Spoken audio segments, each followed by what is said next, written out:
Naging ganap na bagyo na po yung namuong sama ng panahon o low pressure area malapit sa Mindanao. Ang pangalan ng bagyo ay Karen. Samantala, isang panibagong sama ng panahon o low pressure area naman ang namuo.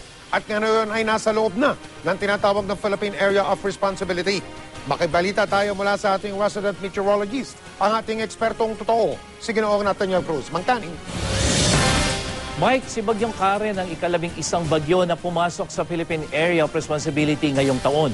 Huli itong namata ng pag-asa sa layong 800 kilometers dyan sa may silangan ng Giwan, Eastern Samar.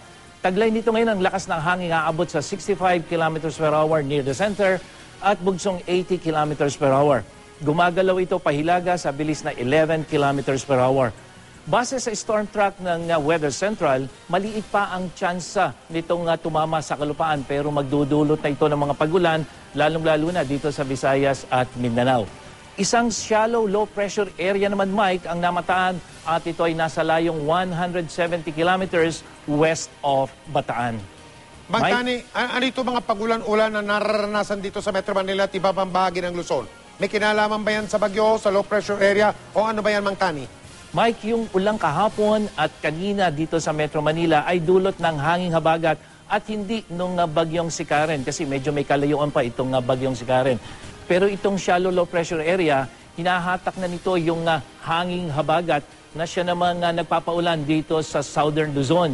At yun nga mga thunderstorms na nakapaloob dito sa hanging habagat, yan yung nagpapaulan dito sa atin. Samantalang may hanging habagat din dito sa Visayas pero ito naman ay pumupunta dito sa bagyong si Karen. Kaya nga magiging maulan dito sa Visayas dahil sa bagyong si Karen at yung epekto ng hanging habagat lalong-lalo na dito sa may eastern section ng Visayas. At maging sa Mindanao, magkakaroon din ng mga pag-ulan lalong-lalo na dito sa may northeastern section at ito ay epekto rin ng bagyong si Karen at habagat. Samantala, iba yung pag-iingat at paghahanda ang kailangan mga kapuso dahil muling iiral po itong hanging habagat kasabay ng paglakas nitong bagyong si Karen.